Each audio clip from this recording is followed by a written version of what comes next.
আল্লাহ রাব্বুল আলামিন কিন্তু আমাদেরকে সাবধান করে দিয়েছেন। কি বলেছেন? ঈমান এনেছো তুমি আল্লাহকে, আমাকে।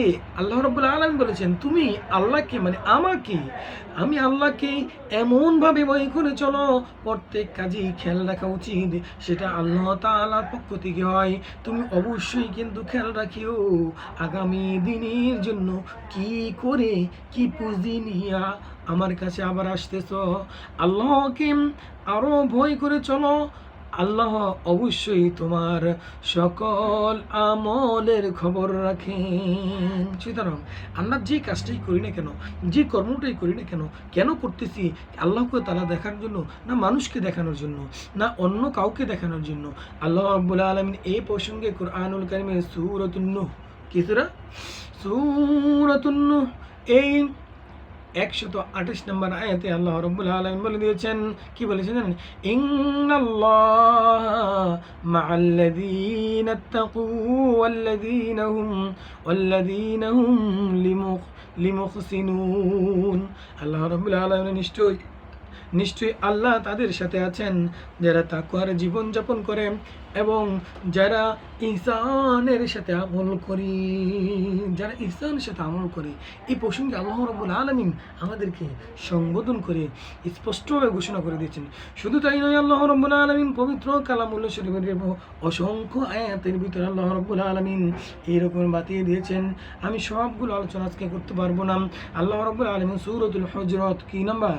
সূরাতুল হুজরাতের কুরআনুল কারীমের 49 নম্বর সূরা, আর এটা হলো 59 নম্বর সূরার সূরাতুল হুজরাতের 13 নম্বর আয়াতে আল্লাহ রাব্বুল আলামিন বলেছেন, নিশ্চয়ই আল্লাহর নিকট তোমাদের মধ্যে সেই ব্যক্তি অধিক সম্মানিত যিনি তোমাদের মধ্যে সর্বাধিক আল্লাহ ভীরু।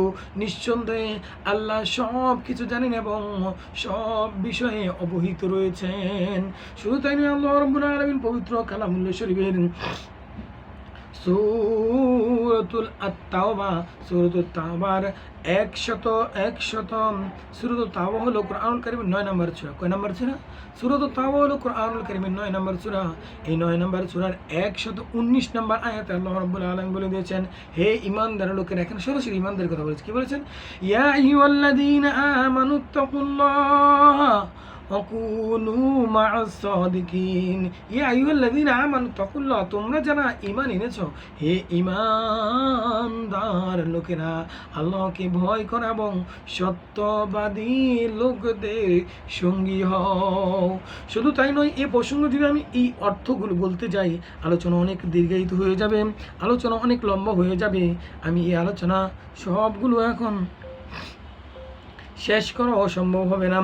এই জন্য আমার প্রাণের ভাইরা, সংক্ষেপেভাবে আমি বলে দিচ্ছি, কুরআনুল কারীমে আল্লাহ রাব্বুল আলামিন সূরাতুল বাকারার 123 নম্বর, 189 নম্বর আয়াত এবং 197 নম্বর আয়াত আল্লাহ রাব্বুল আলামিন তাকওয়া কি জিনিস, কাদের সাথে চলতে হবে, তাকওয়া না করলে আল্লাহ রাব্বুল আলামিন কি শাস্তি দিবেন, আর আমাদেরকে কাদের সাথে চলার জন্য নির্দেশ করেছেন জানিয়ে দিয়েছেন। সূরাতুল আলী ইমরানের 200 নম্বর আয়াত আল্লাহ রাব্বুল আলামিন বলে দিয়েছেন। সূরাতুন নিসার 177 নম্বর আয়াতে আল্লাহ রাব্বুল আলামিন তাকওয়া এবং ঈমানদারকে সাবধান করে দিয়েছেন।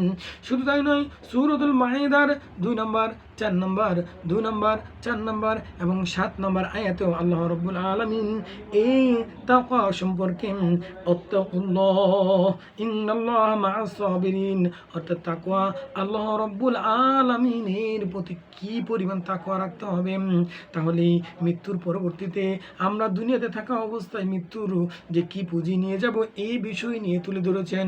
শুধু তাই নয়, আল্লাহ রাব্বুল আলামিন সূরাতুল আনামের 105 নম্বর, 155 নম্বর আয়াতে, সূরাতুত তাওবার 119 নম্বর আয়াতে আল্লাহ রাব্বুল আলামিন বলে দিয়েছেন, সূরাতুল মুমিন এর 155 নম্বর আয়াতে আল্লাহ রাব্বুল আলামিন বলে দিয়েছেন, সূরাতুন নূর 52 নম্বর আয়াতে আল্লাহ রাব্বুল আলামিন এই তাকওয়া সম্পর্কে বলে দিয়েছেন। শুধু তাই নয়, আল্লাহ রাব্বুল আলামিন সূরাতুশ শুআরার এর 110 নম্বর আয়াত আল্লাহ রাব্বুল আলামিন বলে দিয়েছেন। সূরাতুল আহজাব এর 1 নম্বর এবং 70 নম্বর আয়াত আল্লাহ রাব্বুল আলামিন বলে দিয়েছেন। সূরাতুল হুজরাতের 1 নম্বর 13 নম্বর আয়াতে আল্লাহ রাব্বুল আলামিন বলে দিয়েছেন। শুধু তাই নয়, সূরাতুল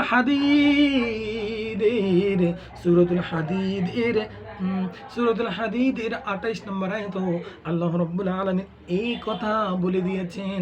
শুধু তাই নয়, সূরাতুল মুজদালাফা এর 9 নম্বর আয়াতে আল্লাহ রাব্বুল আলামিন বলেছেন।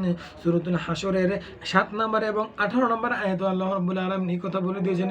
সূরাতুত তাওয়াবুন এর 16 নম্বর আয়াতে আল্লাহ রাব্বুল আলামিন এই কথা বলে দিয়েছেন। সূরাতুত তারিক এর 2 নম্বর, 4 নম্বর এবং 5 নম্বর আয়াতে আল্লাহ রাব্বুল আলামিন বলে দিয়েছেন। শুধু তাই নয়, আল্লাহ রাব্বুল আলামিন সূরাতুল মুলক এর 12 নম্বর আয়াতেও আল্লাহ রাব্বুল আলামিন এই তাকওয়া কি জিনিস, তাকওয়া বিষয় সম্পর্কে স্পষ্টভাবে তুলে ধরেছেন। ও আমার পানির ভাইরা, এতগুলো আয়াতের ভিতরে আল্লাহ রাব্বুল আলামিনকে ভয় করার মতো ভয় করতে বলেছেন। মুসলমান না হইয়া কবরে না যাওয়ার জন্য বলেছেন। ও আমার পানির ভাইয়েরা, যারা নাকি আমরা সুদ খাই, যারা নাকি আমরা ঘুষ খাই, যারা নাকি আমরা ব্যবসায় হালাল মাল বিক্রি করি না, ধোঁকা দেই, ঠকবাজি করি, ব্যয় ইনসাফি বিচার করি, তাদের ঠিকানা কোথায় হবে? তারা কি আল্লাহ রাব্বুল আলামিনকে ভয় করার মতো ভয় করেছে কিনা জানি না। আল্লাহ রাব্বুল আসলে বিস্তারিত আলোচনা তাফসীর, এই যে তাকওয়া সম্পর্কে তাফসীর ইনশাআল্লাহ আল্লাহ যদি তৌফিক দান করেন, সূরাতুল মুলুকের 12 নম্বর আয়াত, সূরাতুত তালাকের 2 নম্বর, 4 নম্বর এবং 5 নম্বর আয়াত, এসব যতগুলো আয়াত রয়েছে এই আয়াতের সংক্ষিপ্ত আকারে তাফসীর করার চেষ্টা করব ইনশাআল্লাহ আল্লাহ যদি তৌফিক দান করেন। আমার জন্য সকলেই দোয়া করবেন। এবং এই আয়াতের ভিতর, সূরাতুল মুলুকের 12 নম্বর আয়াতের ভিতর আল্লাহ রাব্বুল আলামিন কি বলে দিয়েছেন, কেন আমাদেরকে এই তাকওয়া অর্জন করেই মৃত্যুবরণ করার জন্য বলেছেন, কেন আমাদেরকে ভয় করার মতো ভয় করতেই বলেছেন, এই বিষয় নিয়ে আমি ইনশাআল্লাহ তুলে ধরব। এই প্রসঙ্গে আল্লাহ রাসূলুল্লাহ সাল্লাল্লাহু আলাইহি সাল্লাম একটা বা দুটো হাদিস বলেই আজকে আমি এই আলোচনা শেষ করে দেব। আল্লাহ রাব্বুল আলামিন পবিত্র কালামুল্লাহ আল্লাহ রাব্বুল আলামিন রাসূলের মাধ্যমে হযরত আমাদেরকে জানিয়ে দিয়েছেন এই তাকওয়া কি জিনিস। হযরত আনা আয়েশা রাদিয়াল্লাহু তাআলা আনহা قال رسول الله সাল্লাল্লাহু আলাইহি সাল্লাম, অর্থাৎ আয়েশা সিদ্দিকা রাদিয়াল্লাহু তাআলা আনহার হাদিস থেকে, অসংখ্য হাদিস থেকে ছোট্ট একটা হাদিস, সেটা হলো হযরত আয়েশা সিদ্দিকা রাদিয়াল্লাহু তাআলা আনহা এক সময় ছোটোখাটো যে গুনাহার ব্যাপার রয়েছে সেগুলো সতর্ক হওয়া, কেননা এর জন্য আল্লাহর নিকটে জবাবদিহি করতে হবে। এটা আল্লাহ রাসূল সাল্লাল্লাহু আলাইহি সাল্লাম, হে আয়েশা শুনে রাখো, আমরা যেসব ছোটোখাটো গুনাহ করে থাকি এই গুনার ব্যাপারেও তোমরা সতর্ক হও। কি হও? সতর্ক হও, কেননা এর জন্য আল্লাহ তাআলার দরবারে তোমাদেরকে জবাবদিহি করতে হবে। যাই হোক, আলোচনার সামনের দিকে যাচ্ছি না। আল্লাহ তাআলা যেন আমাকে এই তাকওয়া অর্জন করে মৃত্যুবরণ করার তৌফিক দান করেন, এবং আল্লাহ রাব্বুল আলামিন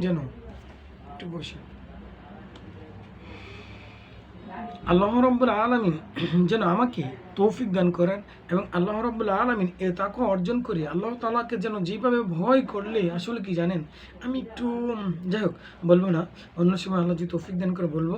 যাই হোক, তো আল্লাহ রাব্বুল আলামিন আমাদেরকে দুনিয়াকে আল্লাহকে ভয় করার মতো তৌফিক যেন আল্লাহ রাব্বুল আলামিন দান করেন, এই আশা ব্যক্ত রেখে আমি আজকের আলোচনা থেকে বিদায় নিব। আসসালামু আলাইকুম ওয়া রাহমাতুল্লাহি ওয়া বারাকাতুহু। তবে একটা কথা বলে দিচ্ছি, সেটা হলো আমরা সকলেই কিন্তু আজকের যে আলোচনাটা শুনলাম, নিজে তো শুনলামই, আমার বন্ধু বান্ধব যারা আত্মীয় স্বজন রয়েছে, এই কালামুল্লাহ শরীফের কোন কোন আয়াতের ভিতর আল্লাহ